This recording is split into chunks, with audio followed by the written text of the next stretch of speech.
সম্পূর্ণ ভিডিওর tips and tricks না দেখে যদি আপনি এই রেসিপি ট্রাই করেন আর আপনার শরীরে যদি কোনো ক্ষতি হয় তাহলে কিন্তু আমি দায়ী না। আমার এই ভিডিওটার মধ্যে কিভাবে বানাবেন, কিভাবে ইউজ করবেন, কি করবেন সব কিছুর প্রতিকার ও উপায় আমি দিয়ে দিয়েছি। ভিডিওটা সম্পূর্ণ দেখবেন, তাহলে সুস্থভাবে থাকবেন আর সুস্থ টেস্টও পাবেন।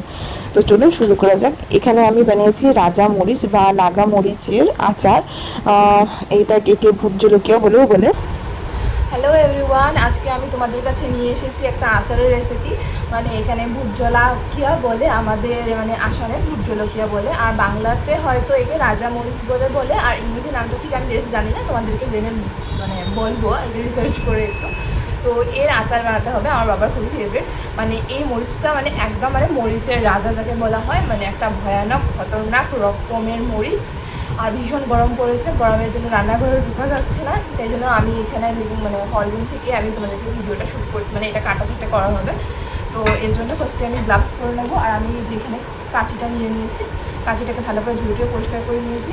আর এই যে গ্লাভসগুলো আমি হাতের মধ্যে পরে নেবো, নয়তো একে ধরলে তারপর হাত ভীষণ জ্বালা করবে, হাত মুখ চারদিকে জ্বালা করতে থাকবে। খুব সাবধানে একে করতে হবে। তো আমি বাঁ হাতেই মানে যেহেতু মরিচটাকে ধরবো, তাই জন্য আমি বাঁ হাতেই গ্লাভসটা পরে নিয়েছি। আর এই মরিচগুলো মানে কিনে আনা হয়নি, তো মানে আমাদের বাগানে করা হয়েছে। মানে আমাদের ছাদের মধ্যে একটা গাছ লাগানো, একটা গাছ থেকে অনেক মরিচ হয়েছে। আজও গ্লাভসটাকে একটুখানি চাপিয়ে নেবো, তাহলে আমার হাতের সাথে একদম লেগে থাকবে। এরকম একটা হালকা গ্লাভস। এটা মানে গ্লাভস কোথা থেকে নিয়েছি এখন যদি তোমরা জানতে চাও, ওই হেয়ার কালারের জন্য আসে না ইন্দিকাপাতি এতুতে গ্লাভসগুলো, ওই গ্লাভসগুলো আমি নিয়ে নিয়েছি। মানে বাবা তো ইউজ করে না গ্লাভস, তো আমি ওই গ্লাভসগুলোকে রেখে দিয়েছিলাম। অ্যাকচুয়ালি আমি ড্রয়িং করার সময় ইউজ করবো বলে, কিছু ইউজ করে না।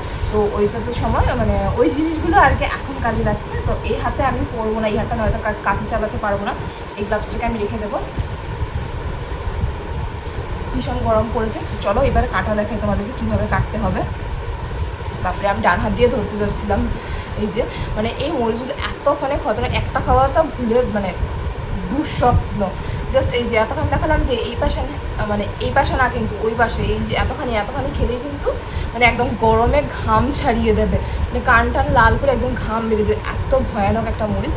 তো চলো তোমাদেরকে কাটিয়ে দেখাই যে কীভাবে কাটতে হবে ইত্যাদি। চলো এবার আমি তোমাদেরকে কেটে দেখাচ্ছি। প্রথমে মরিচগুলোকে এক পাশ করে নেবো, এই যে এই গ্লাভসের হাত দিয়ে করে নেবো, তারপর কেটে দেখাচ্ছি। এই কাটার জন্য ফার্স্টে ডান্টিটাকে কিন্তু আমাদের ফেলে দিতে হবে। তো কোথা থেকে ধরি আমি বুঝে পাচ্ছি না। ফার্স্টে এরকম করে আমরা কেটে নেব, এরকম করে 4 পিস করে নেব। এই যে মাঝখানটা দেখে নেব যে পোকামাকড় কিছু আছে নাকি মানে কিছু প্রবলেম যদি থেকে থাকে। তারপর এইভাবে এইটাকে আর কাট করব।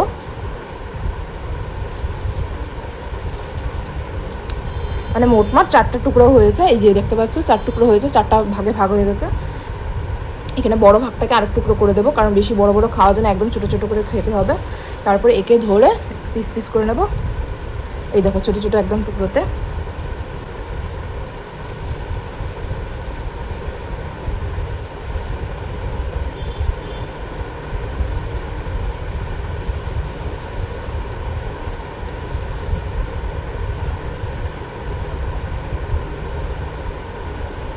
ব্যাস হয়ে গেছে।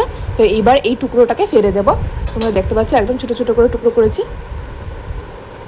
আর এই ডান্টিগুলোকে দেওয়া যাবে না, ভালো করে দেখে দিতে হবে যাতে কোনো পচা টচা না থাকে। প্রথমে মরিচগুলোকে ভালো করে ধুয়ে নিয়েছি, ধুয়ে পরিষ্কার করে শুকিয়ে নিয়েছি, তারপরে এবার কাটাছাটা করছি। দেখো এবার কীভাবে পুরো সম্পূর্ণটা শেষ করি। কাটার সময় কিন্তু খুব সাবধানে কাটতে হবে যাতে এই প্লাস্টিকটা কেটে না যায়। আমার কিন্তু প্লাস্টিকটা কেটে গেছে, কখন আমি টের পাইনি। আর এখানে আমার হাতের মধ্যে মানে মরিচের যে রসটা থাকে সেটা চলে গেছিলো, তারপর ভীষণ জ্বালা করছিল।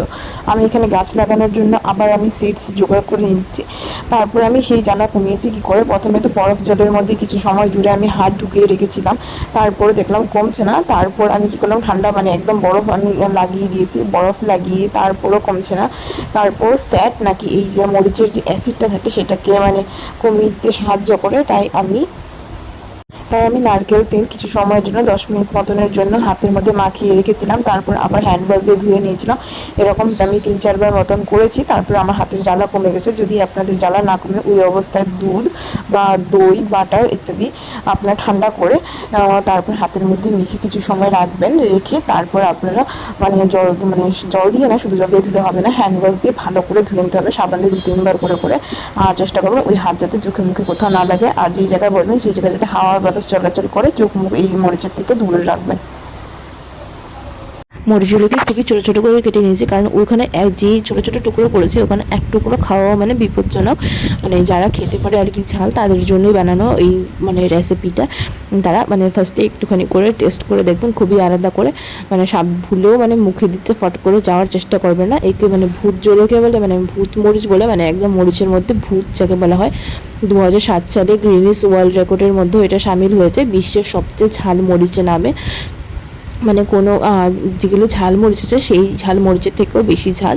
আর সাধারণত নর্থ ইস্টের সাইডেই এর খেতে করা হয়, একে নাগা মরিচ নামেও জানা যায়। তো যেহেতু বললাম আপনাদেরকে যে রিসার্চ করে বলবো, রিসার্চ করে তাই বললাম।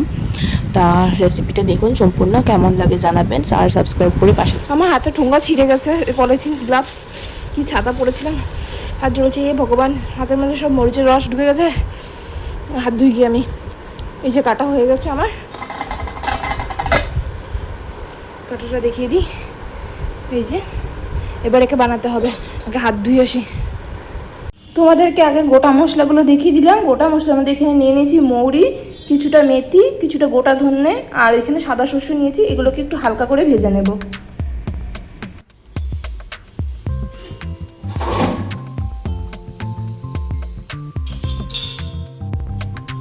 আগুনের ফ্লেমটাকে লো রেখে, মানে লো টু মিডিয়াম রেখে হালকা করে ভাজা শুরু করবেন। নাড়াচাড়া কিন্তু দিতে থাকবে, শস্যগুলি নয়তো পুড়ে যেতে পারে। একটা সুন্দর গন্ধ আসা শুরু হবে, যেভাবে গন্ধ আসা শুরু হবে আগুনের ফ্লেমটাকে একদম লো করে দেবেন। তারপর ভাজতে থাকবেন, দেখবেন যে এখানে শস্যগুলো ফুটে ওঠা শুরু হচ্ছে। ফুটে ওঠা শুরু হলে আর 2-4টা নাড়াচাড়া দিয়ে আগুনের ফ্লেমটাকে অফ করে দেবেন, নয় কিন্তু খুব তাড়াতাড়ির মধ্যে সবগুলো শস্য ফেটে যাবে, মানে পুরো পুরো হয়ে যাবে, বেশি ভাজা হয়ে যাবে। একটু শুধু গরম করে নেওয়াই আমাদের দরকার।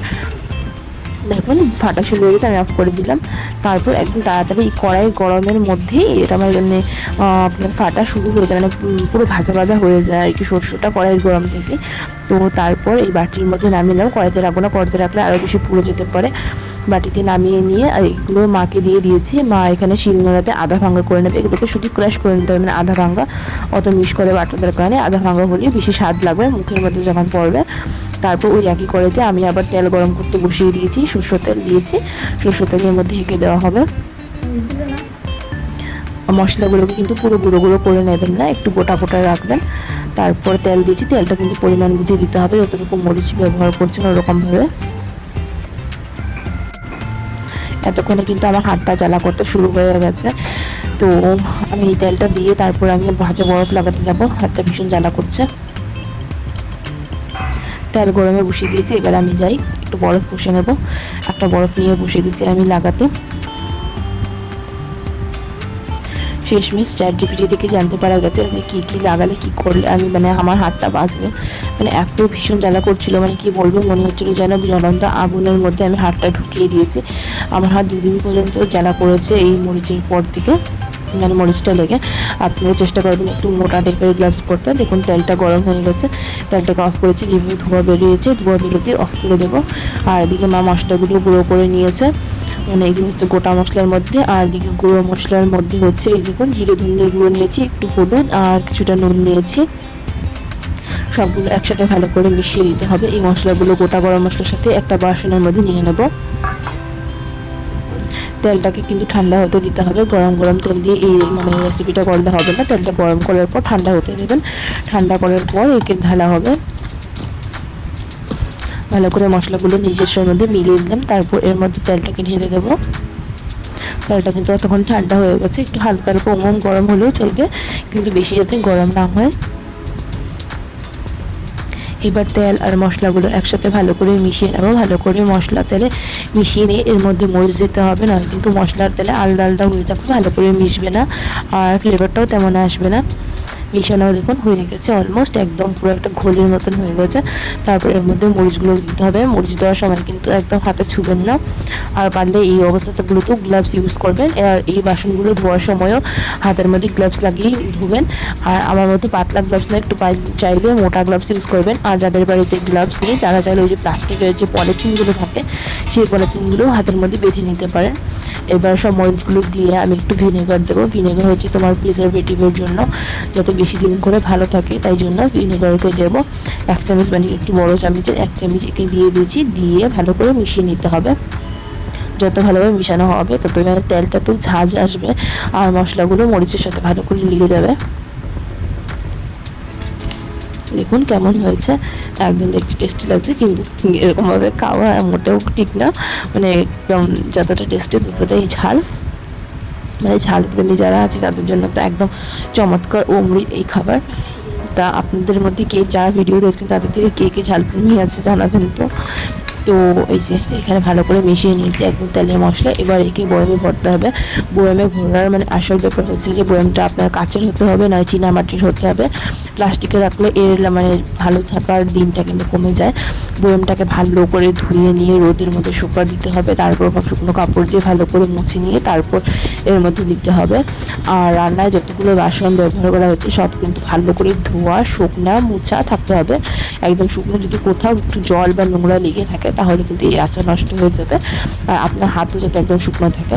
দেখুন বয়ামে ভরে নিয়ে ঢাকনাটা লাগিয়ে এভাবে করে শেক করতে হবে। শেক করলে মরিচগুলো আর মশলাগুলো নিচে চলে আসবে আর তেলটা উপরে আসবে। তেলটা যখন উপরে আসবে তখন এই মরিচগুলো কিন্তু লং লাইফ পাবে, অনেক বছর যাবত ভালো থাকবে আপনার। দেখুন কেমন হয়েছে, আস্তে আস্তে একটু একটু করে খেতে থাকবে। ভালো লাগলে সাবস্ক্রাইব করে দিয়ে পাশে থেকো আর ভালোভাবে বানিও, হাতটা যাতে না জ্বলে কিন্তু। ধন্যবাদ, এখানেই রাখছি।